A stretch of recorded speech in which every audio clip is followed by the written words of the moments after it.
TGM presenta un momento para aprender más de la palabra de Dios. Un momento para fortalecer el conocimiento. Un momento para reflexionar. Llegó el momento de conectarnos con la verdad. Hola, mis hermanos y amigos.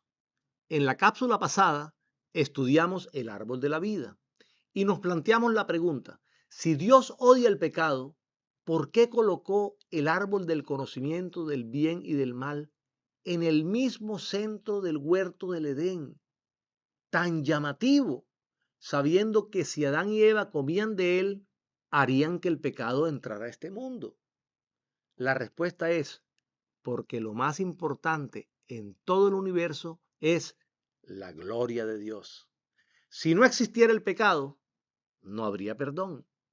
Y Dios quiere revelar su perdón. Él quiere revelar su misericordia.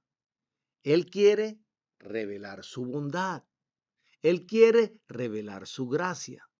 Él quiere revelar que es un Dios que salva. Él quiere revelar su santidad. Y esa perfecta santidad le da derecho a juzgar el mal. Y es aquí donde Él revela lo más importante de su naturaleza: un amor ágape incomparable. Su amor. Él es amor. Si no hubiera existido el pecado, Dios no hubiera necesitado resolver el dilema del pecado referente a sus juicios justos y a la vez misericordiosos. Un juicio justo nos mandaría al infierno a todos por cuanto todos pecamos. Y un juicio misericordioso sería un juicio injusto, ya que Dios no puede declarar inocente al culpable. Solo a través de su incomparable amor ágape, Dios pudo resolver este dilema. Analicemos lo siguiente. ¿Piensan ustedes que un juez puede ser justo y misericordioso a la vez?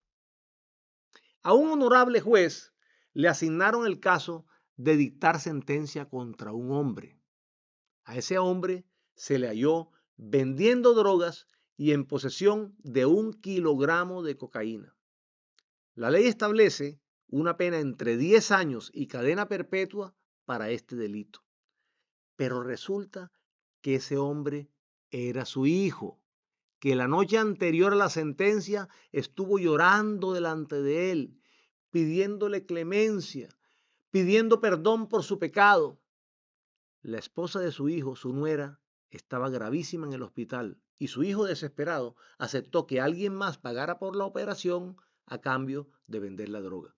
El honorable juez le dijo a su hijo: el que vengas ahora tan arrepentido me da derecho a mí como juez que yo actúe con misericordia y declare inocente al culpable justificándote por tu insensatez. Desde luego que no.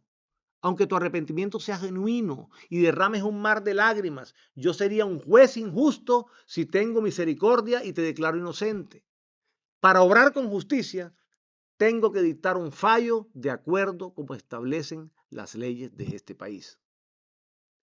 Dios es justo, pero también Dios es misericordioso. ¿Cómo un juez puede ser justo y misericordioso a la vez? Por su perfecta santidad, Dios debe juzgar con justicia.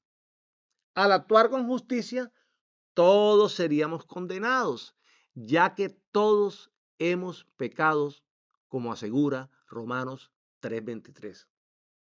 Por cuanto todos pecaron y están destituidos de la gloria de Dios. Dios tiene todo el derecho a juzgar con justicia, pero si juzga con justicia, juzga sin misericordia y todos seríamos condenados. Ahora, si Dios juzga con misericordia y nos declara inocentes, aun siendo todos pecadores, actuaría sin justicia. ¿Cómo resuelve Dios este dilema? Si juzga con justicia y nos condena, actúa sin misericordia. Pero si juzga con misericordia y nos declara inocentes, actúa sin justicia. Dios es justo y misericordioso a la vez.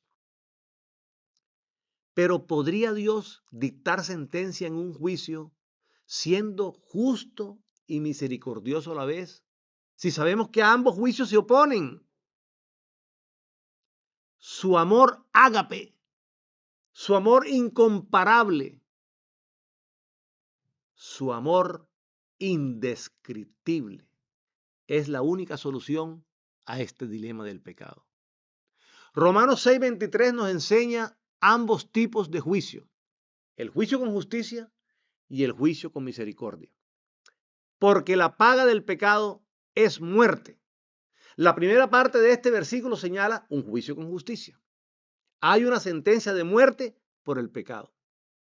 Continúa la cita bíblica, mas la dádiva de Dios es vida eterna en Cristo Jesús, Señor nuestro.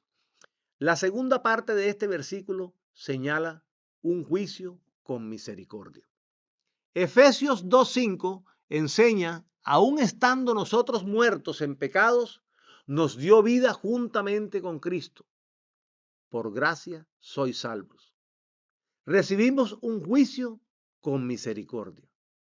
Pero para que Dios pudiera dictar sentencia con justicia, el hombre tendría que estar libre de pecado y así Dios daría un fallo justo de vida abundante con Cristo para toda la humanidad.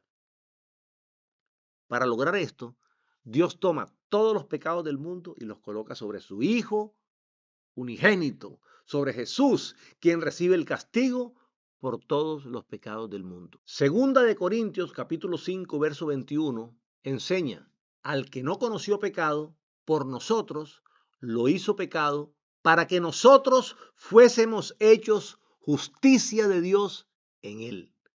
El amor del Padre no tiene comparación.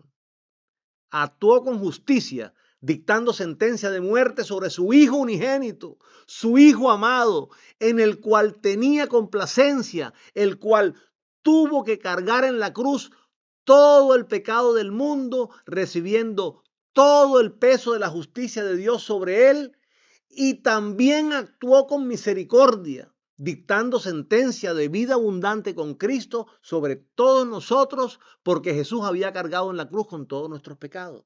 Dios estaba actuando con justicia debido a que el acta de decretos que nos condenaba por nuestros pecados fue quitada del medio y clavada en la cruz. Colosenses, capítulo 2, verso 14. Anulando el acta de los decretos que había contra nosotros, que nos era contraria, quitándola de en medio y clavándola en la cruz. Solo por su incomparable amor ágape, nuestro Padre Celestial pudo resolver el dilema del pecado con un fallo justo y misericordioso a la vez, al cargar sobre su Hijo unigénito todo el pecado del mundo, dictando sentencia sobre su Hijo y no sobre la humanidad. A este proceso de absolución divina se le llama justificación. El vocablo justificar es un término judicial que significa absolver, declarar justo o pronunciar una sentencia favorable de aceptación. La palabra se toma de las relaciones jurídicas. En efecto, el culpable comparece ante Dios, el juez justo, pero en cambio de recibir una sentencia de condenación, recibe la absolución. Pero para que este fallo sea justo, tiene que satisfacer la justicia de Dios mediante la propiciación. La propiciación es un acto entre dos partes que implica apaciguar la ira de alguien que está ofendido. El pecado nuestro es algo muy grave delante de Dios y provoca su ira. Romanos 1:18 nos dice, porque la ira de Dios se revela desde el cielo contra toda impiedad e injusticia de los hombres que detienen con injusticia la verdad. La propiciación aplaca la ira de Dios y satisface su perfecta justicia. Pero el hombre es incapaz de satisfacer la justicia de Dios, excepto que pase la eternidad en el infierno. Y es aquí donde aparece el incomparable amor ágape del Padre.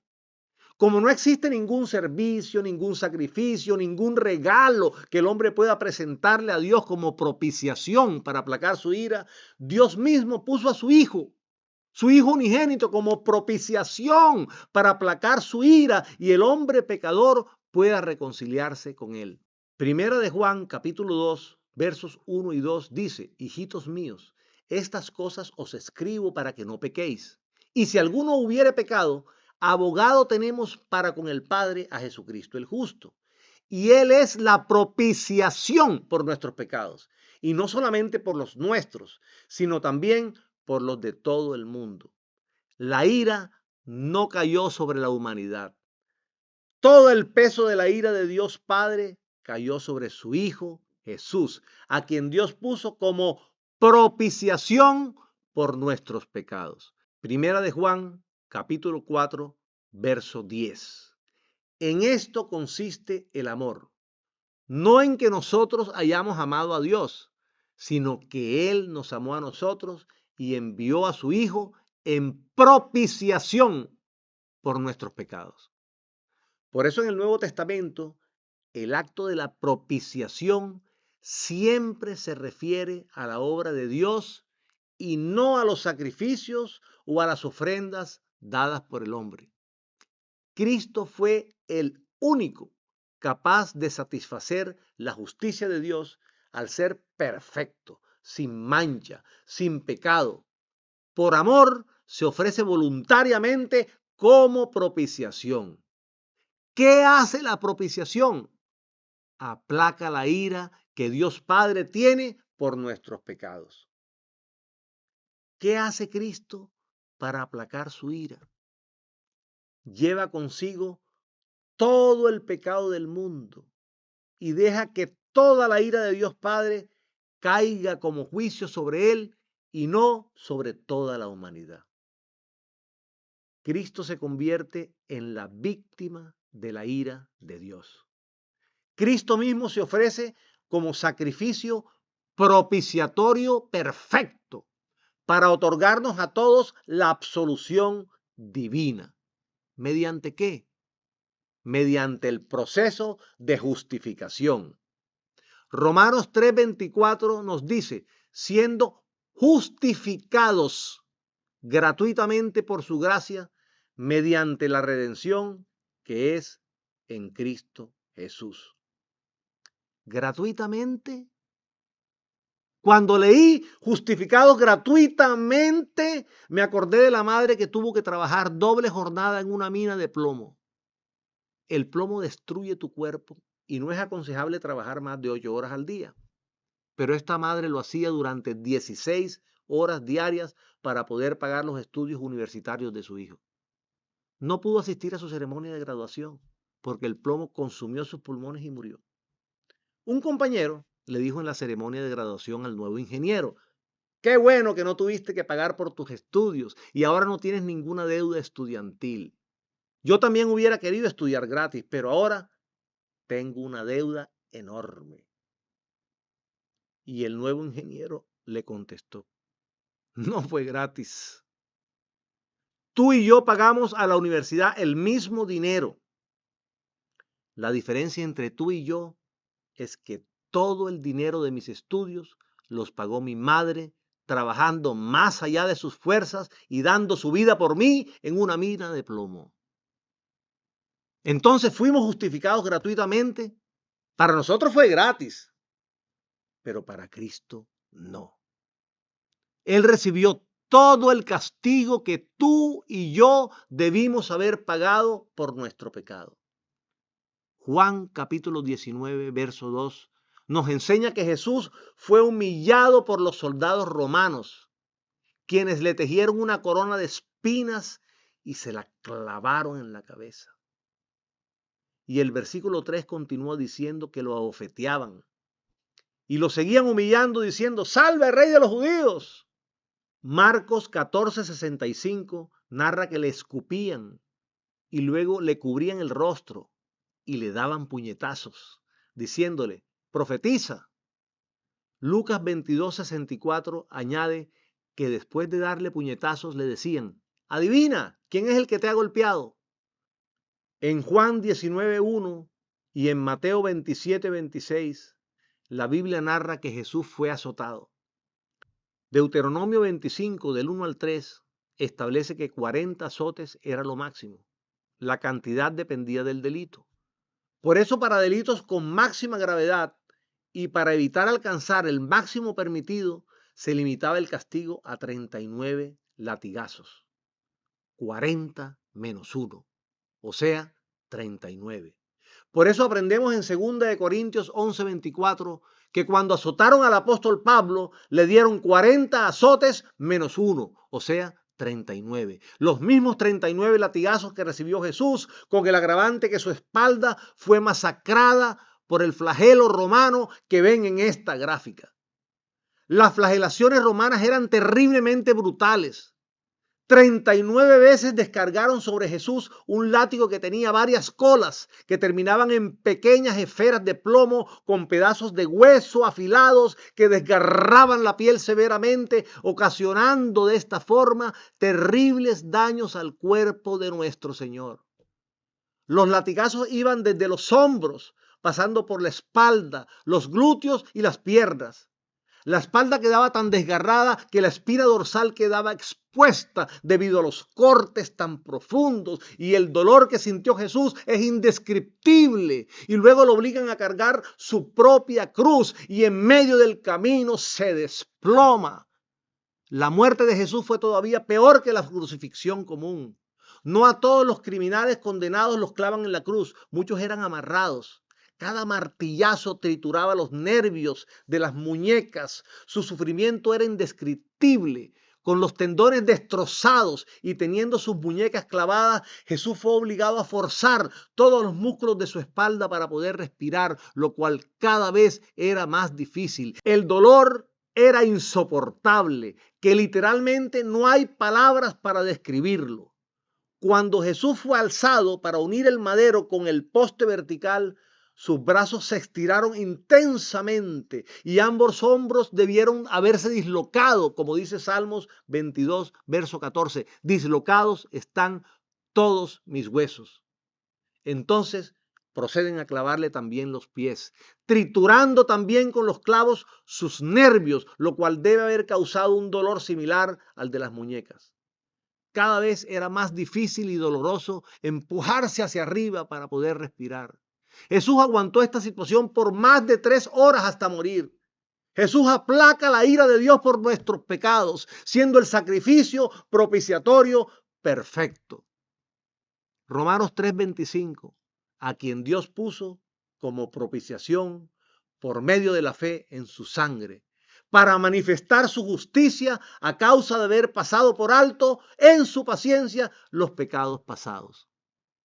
La única forma de manifestar su justicia y pasar por alto en su paciencia todos los pecados pasados era colocarlo sobre Jesús en la cruz para que Él pagara el castigo como sacrificio propiciatorio, el cual nosotros recibimos por medio de la fe en su sangre. Romanos 3:26, con la mira de manifestar en este tiempo su justicia, a fin de que Él sea el justo y el que justifica al que es de la fe en Cristo Jesús.